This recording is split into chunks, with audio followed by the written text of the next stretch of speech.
My fiancé wants Maine to prioritize his family over mine, even at the expense of my own family's well-being. Throw away as my work friends are on my Maine, and they don't know this is foxing on. Also obligatory that this is on mobile, so spelling and grammar will be poo. This is a long one, but I'll try and keep it as short as possible. I, 28F, got engaged to my partner of 7 years, R, 29M, in May. Both sides of our family were really happy about this, and we had a big family meal 2 weeks after getting engaged. His brother lives 250 miles away and couldn't get here for that meal, so we decided to have a meal just for his family in late June when his brother would be back for the weekend. This weekend was arranged long before we got engaged, so he wasn't back just for the meal. Earlier this year, my sister K, 32F, got a serious eye infection that very quickly turned into an ulcer, which scarred her cornea and left it at a high risk of a perforation. She needed a corneal graft, but her surgeon was away for 4 weeks, so she was going to have to wait until he got back to have it. However, her eye didn't hold and it perforated the day I was supposed to be going to the family meal with R's brother. K's wife was at work and had her phone turned off, and our mum was away with our stepdad, so when K called me to let me know what was happening, I knew she would be at the hospital on her own. I immediately talked to my boss and he let me go early so K wasn't on her own. I texted R to let him know what was going on, and he texted me back to send K his love and to remind me about the meal that night. I ignored the comment about the meal as it was the last thing on my mind. Once I got to the hospital, I was taken back into a room where K was, to be greeted by 3 doctors and 2 nurses rushing around trying to help K. I was then informed that she needed to have an emergency operation to have her eye glued, or else she would lose it. The problem was that they didn't have a surgeon at that hospital that could do it, and she needed to go to another hospital an hour and a half away. They asked if she would need transportation or if I could take her. I said I would take her. Once we got to the other hospital, we were told that she would be having the operation at 5:30 p.m. I knew then that I wouldn't make the dinner and text R to let him know. He flipped out and basically told me to leave K at the hospital and have her wife pick her up after the op was done. At this point, I still hadn't been able to get a hold of K's wife.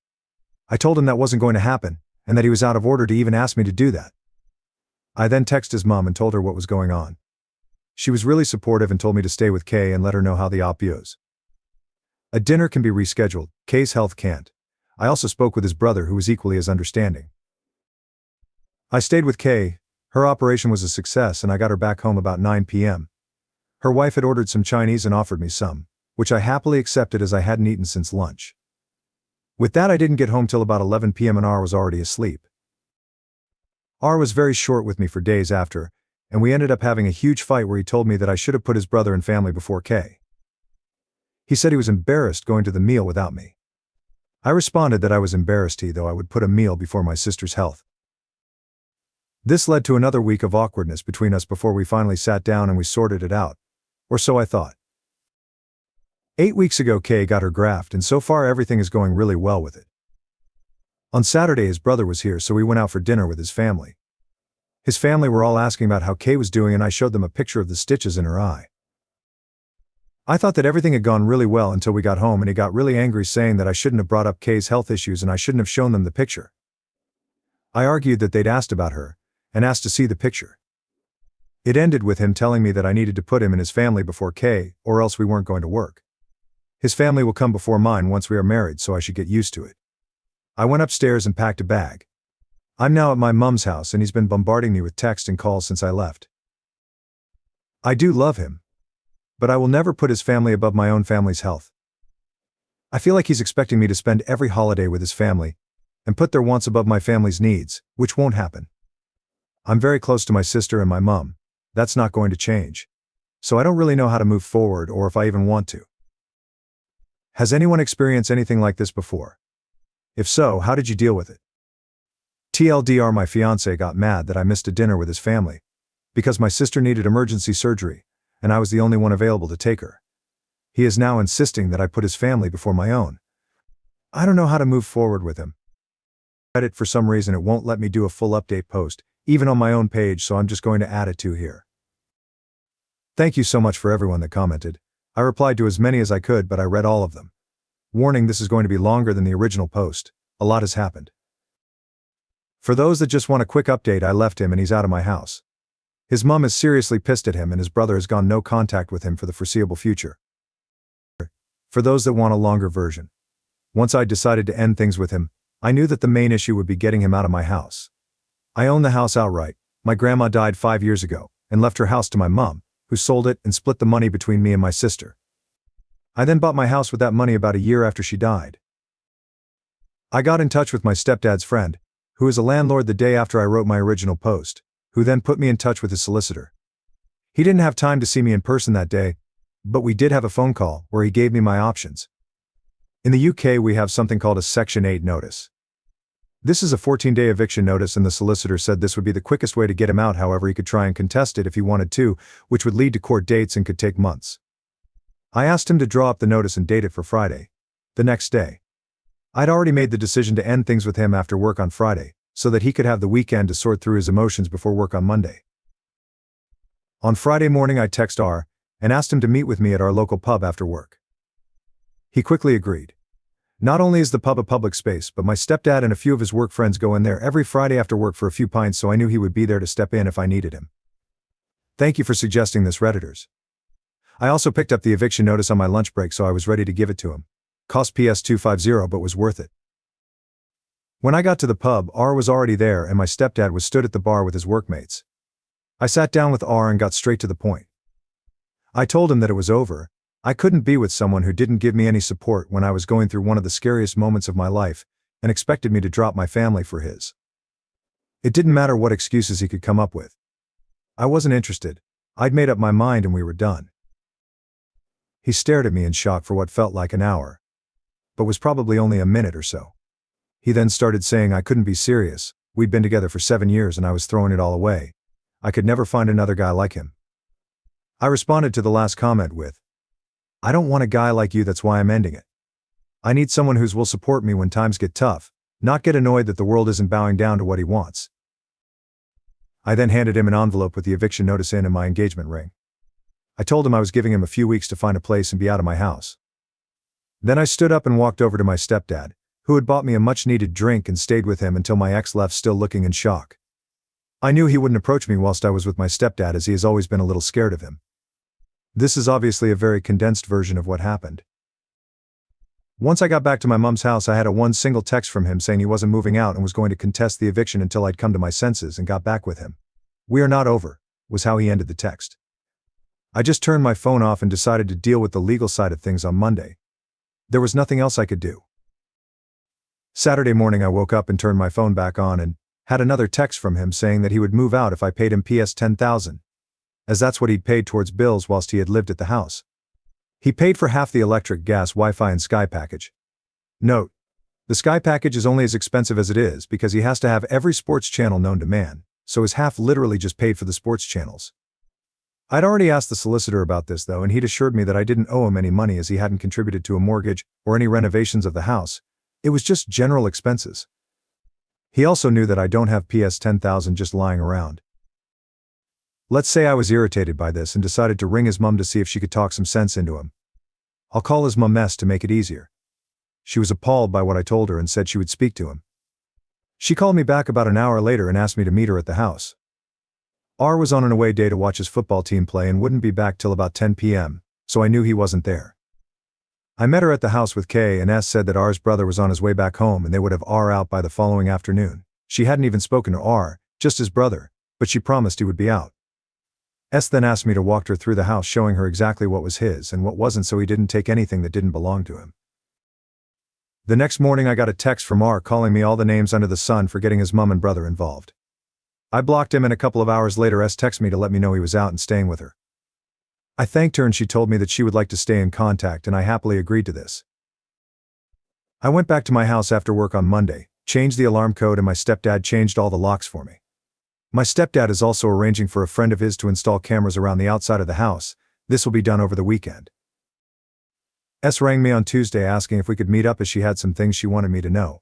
So we met for lunch that day. It was at this time that she told me her ex was a controlling a hold, who was incredibly selfish, and the selfishness was what she had seen in R for so long. That's why she had commented on him being like his father. But she had hoped that was the extent of R's attitude, and he hadn't picked up his dad's controlling behavior, which, to be fair, he hadn't up until this whole episode. She had left R's dad after he had punched R's brother in the face when he was 14 and R was 10. He had never laid a hand on her, or their sons before, but one time was enough and she left with the boys. To her knowledge, her ex had never reached out to speak to R or his brother, and they hadn't spoken to their father in years. I didn't know any of this.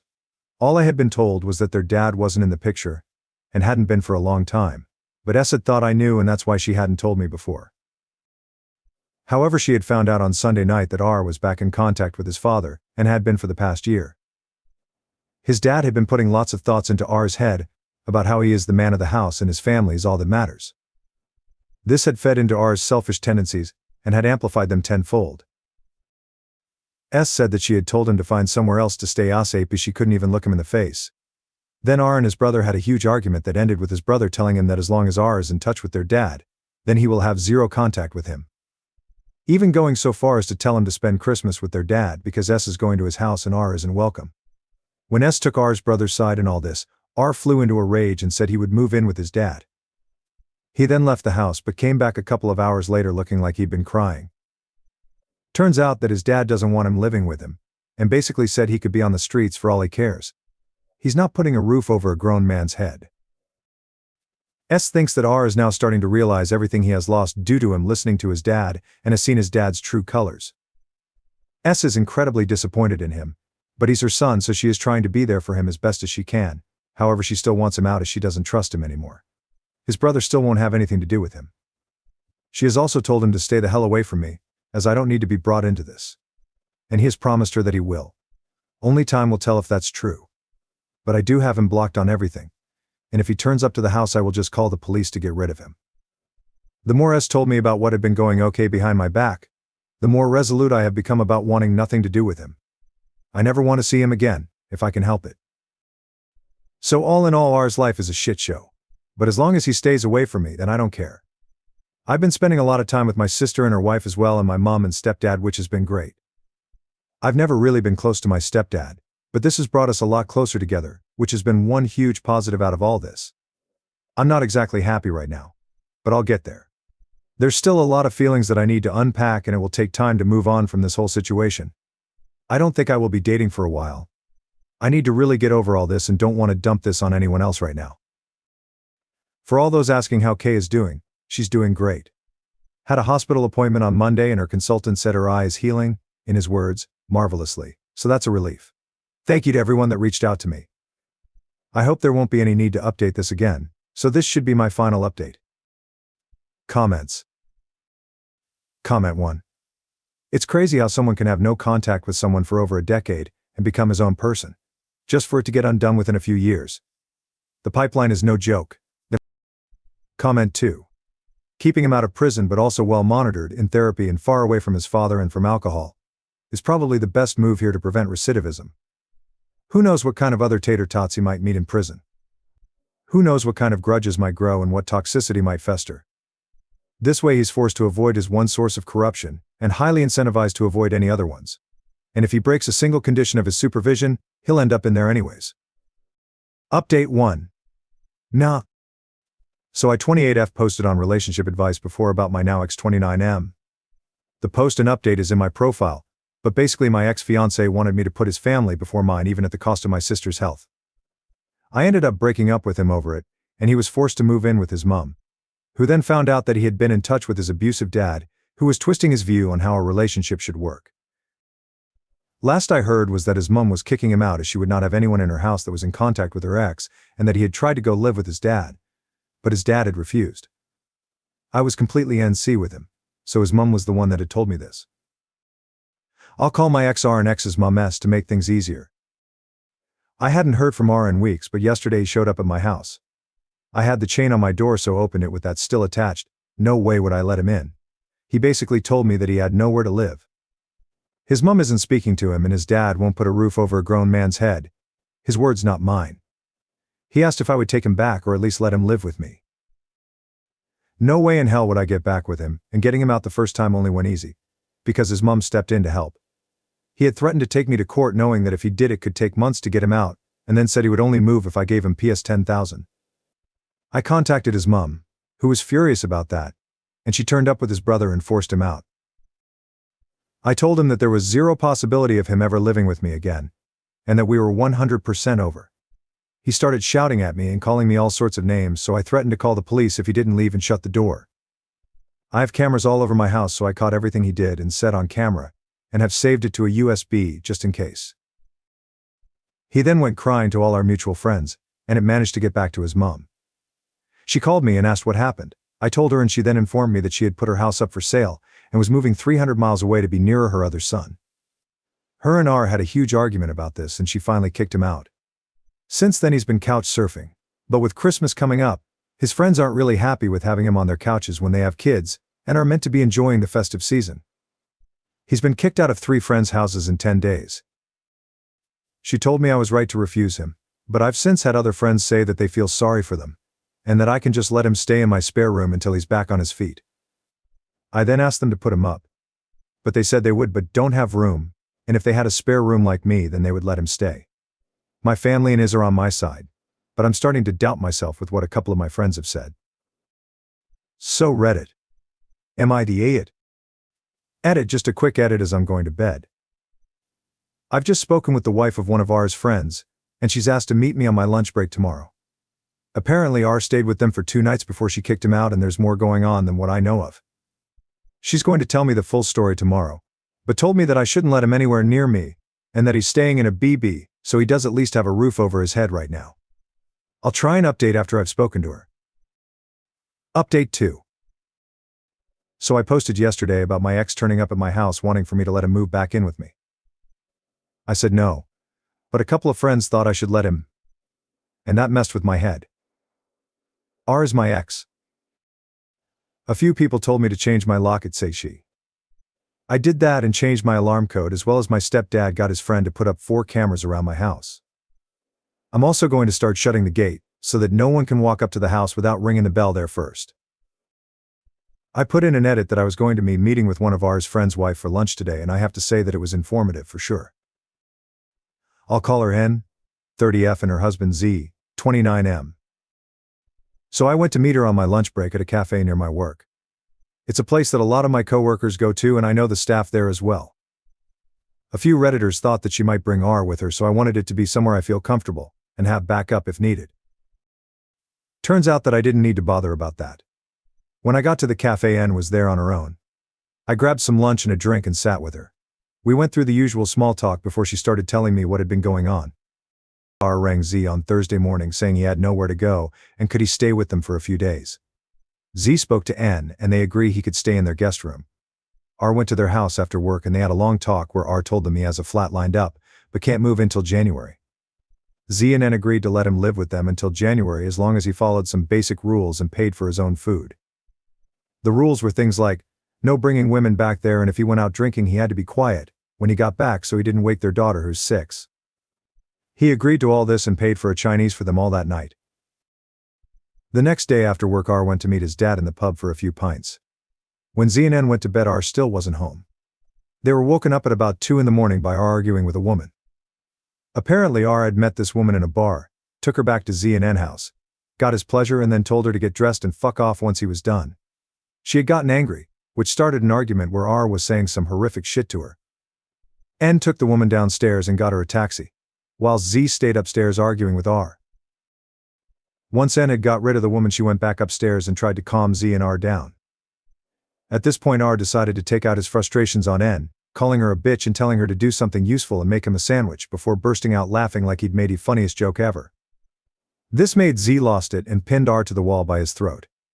Side note, R isn't a fighter at all, whereas Z was an amateur boxer in his youth and can handle himself well. N managed to get Z to let him go and R was shoved in the guest room and told to sleep off the alcohol. It's a miracle that N's daughter didn't wake up during this. The next morning N got their daughter ready and went to her mum's after telling Z to get R out of their house. Z agreed, and after N left he woke R up and told him to pack his shit and leave. R tried to apologize and beg to stay, but Z was having none of it and kicked him out. Going off the timing, I think he left there and came straight to my house. On Sunday Z texted R to meet up so that they could speak, and they met up in a pub. Z has been friends with R since they were 11 and has never seen him act like he has been doing, so he wanted to find out what was really going on. He managed to finally get the truth out of R. Basically R has been in contact with his dad for a lot longer than he told us. By this point it's over 2 years. His dad is a raging misogynist that believes a woman's place is in the kitchen and bedroom. A man's place is to rule the house and be waited on hand and foot, as well as deciding who can and can't be in their lives. He's been dripping this poison into R's ear, and it's really taken a hold of him. Z told N that he just doesn't recognize R anymore. R wants to start living his life the way his father has told him he should. When Z pointed out that R's dad is 62, living in a shitty one-bedroom flat, not had a real relationship since R's mom left him, has no friends.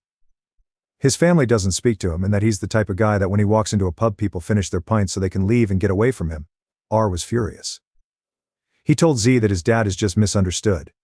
Z responded that people understood his dad, and that's why they stayed away from him. He's toxic. This pretty much ended their conversation and R left. Z did find out that R does have a flat lined up for January, so that was true, and that he's found a BB he can stay in until the flat is ready at a minimal cost. Z and N have also decided to go NC with R as they don't need that toxicity around them, but especially not around their daughter. A few Redditors had said it sounded like R was on drugs, so I asked N what she thought, and she doesn't think so but can't be sure.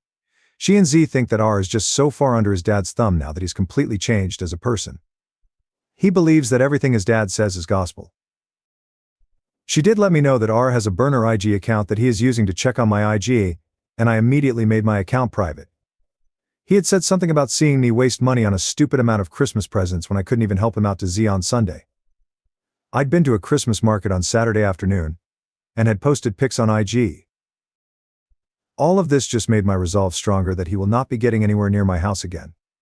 It also made me realize that I don't have any feeling for him anymore other than frustration at how he's acting, and some sadness at how far he's fallen from the man I once knew. I thought that hearing he had another woman in his bed would annoy me, but there was just nothing. I couldn't have cared less. I thanked N for the info and we agreed to keep in touch. We won't be as close as we were when I was with R, but it feels good to have someone who knows the entire situation and has seen R's behavior with his own eyes. There were also some Redditors that told me to ditch the friends that had told me to let him stay with me. Unfortunately, I can't ditch them completely as they're part of the friend group, and that would just cause unnecessary drama, but I will be keeping my distance from them, and only talking to them when part of the group. I'm currently at my sister's, and we are going to watch a Christmas film to get us in the mood to decorate all our houses this weekend, so I will be on and off for the next few hours if anyone has any questions. Thanks for the votes and giving me some perspective. Reddit isn't all bad. Update 3. Still have people reaching out to see if I'm okay. A few hated me just using initials, so R is Rob. I really hoped that I wouldn't have to update again, but I've just had a call from one of Rob's friends, and it looks like he's going to be spending Christmas in prison. Apparently he went out on Saturday night with his dad and they got into an argument which turned physical. Rob isn't a fighter, however he is bigger and stronger than his dad, and it ended with his dad falling backwards and hitting his head off a wall, knocking him unconscious. The staff in the pub called the police and an ambulance, but Rob left before they got there. Rob's dad had to go to hospital, where he still is. I'm unsure of his exact injuries, but they're not life-threatening. He must also be awake as he is pressing charges against Rob, however they won't keep him in, unless absolutely essential at this time of year. Rob was arrested on Sunday morning at the BB he's been staying at and had to appear in magistrate's court on Monday. Due to him not having a fixed address right now and the fact that his dad is still in hospital, he has been remanded on a Section 18 with intent. Unless he can find permanent address to go to, then he won't be getting out until his trial at Crown Court. I know his mom is already at his brother's over 250 miles away, so I don't think she will be able to help right now. Finding this out has actually given me a sense of peace right now. I've been trying to ignore it, but the chance of him turning up and spoiling Christmas has been at the back of my mind ever since he turned up at my house. I'm hoping he stays in over Christmas so that I can just relax. Update 4. I went round to N and Z, hereby known as Nat and Zach, to drop off a present for their daughter, a bottle of Bells for Zach and a bottle of Prosecco for Nat for Christmas, and had a cup of tea with them, whilst they filled me in on what's going on. Rob will be in over Christmas, but will likely get out early January. His lawyer is trying to get the charges reduced from Section 18 with intent to a Section 20. I only found out today that a Section 18 with intent is one step down from attempted murder, and you're looking at double digits in prison if you get found guilty. Section 20 is a lot less severe and is usually a 2-year suspended sentence for first-time offenders, which he is. His lawyer has said that if he pleads guilty to the Section 20, then CPS will lower the charges to get this one over and done with ASAP, as the courts are ridiculously backed up in the UK right now and prisons are full. Zach went to the BB he was staying at and got Rob's stuff, which is now sat in his garage, as one last favor to Rob. Zach's words. He can't get in touch with me without my consent whilst he is locked away. The prison literally has to ring me and ask if it is okay that I get put on his approved call list, and only then is he allowed to ring me, which won't be happening. I've also spoken to his mum, who has basically washed her hand of him for the time being. She thinks that he needs to learn his lesson, and maybe spending Christmas in a cell will teach him how much he's lost the plot. She has spoken to him and said that he's now saying the right things, but only time will tell if he means them. He is talking about moving to be near his brother to get away from their dad, so maybe he has seen the light.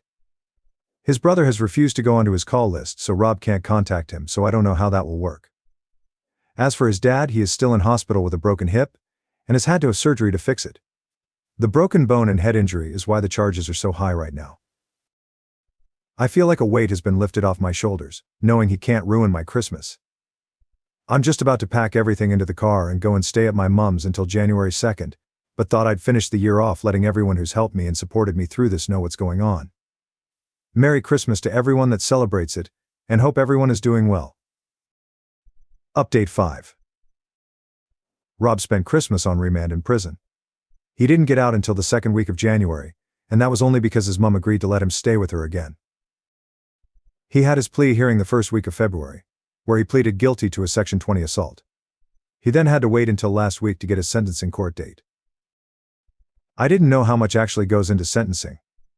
They had to get a victim impact statement, a pre-sentencing report from probation, statements from his mom and brother. His barrister even reached out to me to give a statement saying that we had broken up and I'd asked him to leave the house. He used our breakup as an extenuating circumstance, saying that because of the breakup of our relationship and him losing his home, that had seriously impacted him mental health. The statements from his mom and brother also confirmed that he had lived in an abusive home when he was young, so he claimed he had PTSD. Because of that, these were all read out at his sentencing. He was going to get 3 years, but the judge knocked time off for pleading guilty and for mitigating circumstances. That left him with a 16-month sentence that was suspended for 18 months. As part of the conditions for his release, he isn't allowed anywhere near his dad. He has to go to counseling for his supposed PTSD. And he isn't allowed to drink alcohol. He even has an ankle monitor on that tests his sweat every half an hour for alcohol, and will alert probation if he gets a positive result. Luckily for him, his boss has let him go and work at their main location in the city that's half an hour away from here, and probation were happy for him to live there as well. He moved into a flat there this week, so I don't have to worry about running into him. I haven't spoken to him at all, and I don't want to. He has tried reaching out through a group of friends, but they've respected my decision and told him to move on with his life. However, I did speak to his mom yesterday, and she said that she thinks he's depressed, but so far he's doing okay. She's the one I got all of this information from. It's a strange mix of emotion for me towards him, as I still care on some level, just not enough to keep him in my life. I know I need to keep him away from me, as I can never see him like I did at this time last year.